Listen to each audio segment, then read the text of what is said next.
And we are back with today's episode of Nourish and Flourish.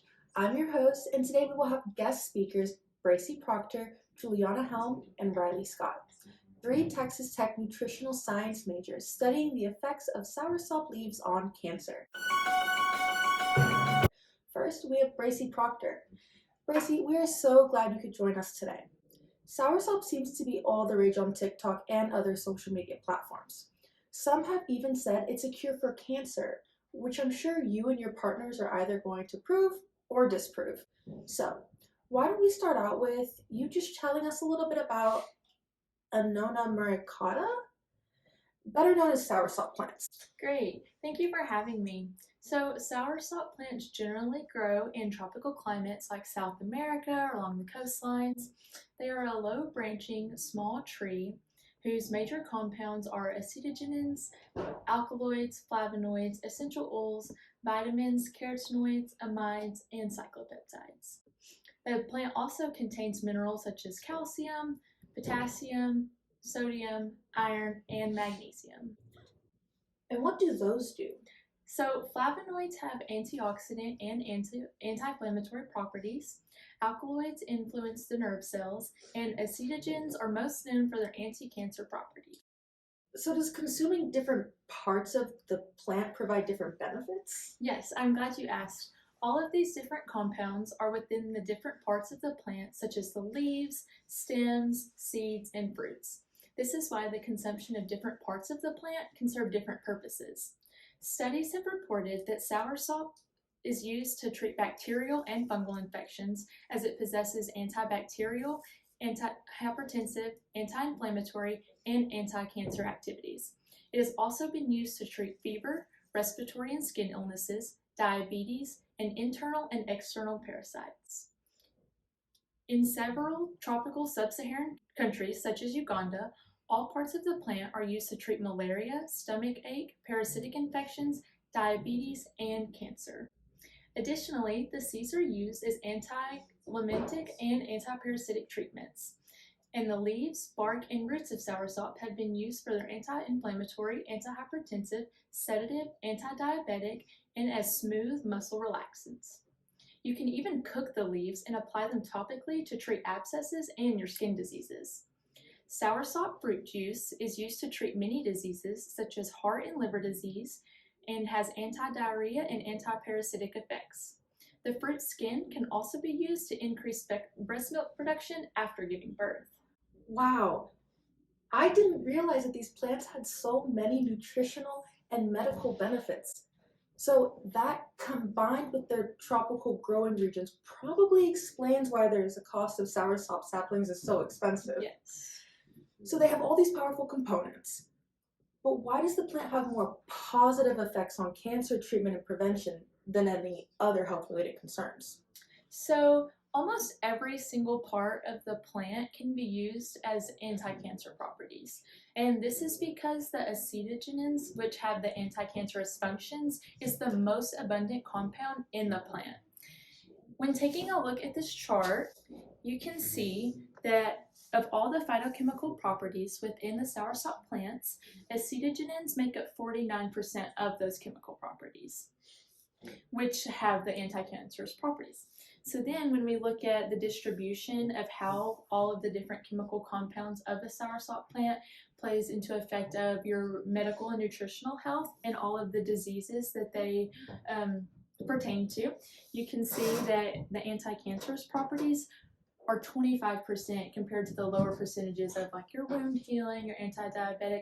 While the plant still helps with those things, it's just not as abundant as the cancer properties.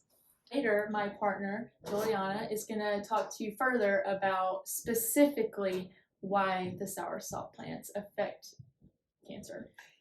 Yes, Bracy, thank you for speaking with us today.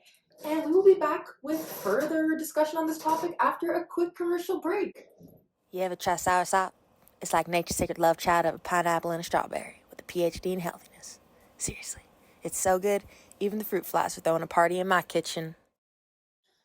Earlier we had Bracy with us discussing the overview and functions of soursop plants. Now joining us is Juliana.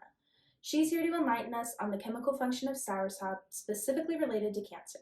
Juliana, welcome to the show. Thank you so much for having me. It's a pleasure to be here today. So, Juliana, let's jump right into it. Can you tell our audience about the potential of soursop in the context of combating cancer? Absolutely. Soursop has gained significant attention due to its potential anti-cancer properties. One of the key chemical components responsible for this effect is flavonoids. Flavonoids act as a powerful antioxidant, helping to neutralize harmful free radicals in the body and reduce inflammation, which are key factors in cancer development and progression. That's fascinating, Juliana. Could you elaborate on some other chemical compounds found in soursop and their roles? Certainly, alongside flavonoids, soursop contains alkaloids, which have been found to influence nerve cells. However, it's important to note that some alkaloids may exhibit potential toxicity if consumed in excess. Another group of compounds present in soursop are acetogenins, which have shown promising anti-cancer properties. However, it's crucial to use caution, as acetogenins can also use neurotoxins in excessive amounts. Thank you for shedding light on the diverse chemical makeup of soursop. Juliana, before we wrap up, could you leave our listeners with a key takeaway regarding the chemical function of soursop? Absolutely. The key takeaway is that soursop contains a variety of chemical properties, such as flavonoids, alkaloids, and acetogenins, which contribute to its potential anti-cancer properties.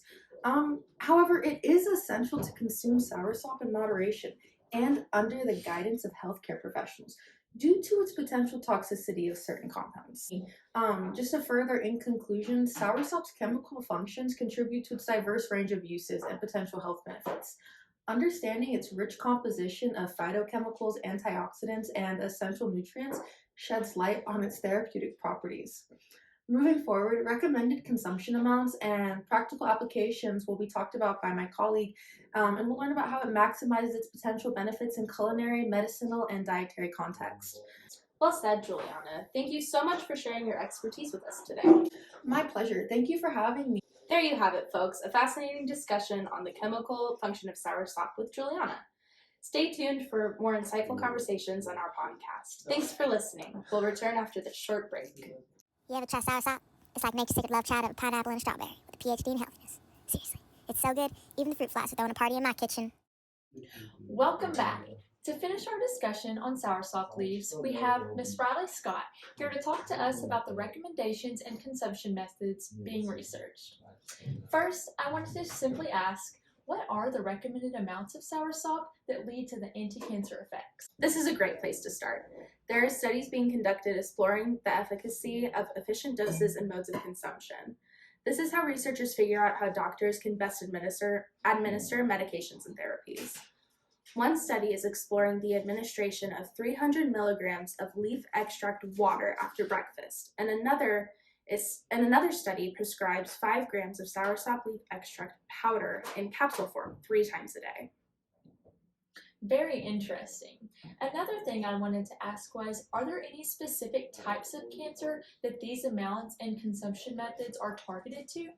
Yes, so both of the previously mentioned methods have been testing soursop effects on colorectal and colon cancer varieties. Soursop acts by inhibiting cancerous cell growth. The mitochondria in cancer cells becomes unable to perform ATP production properly.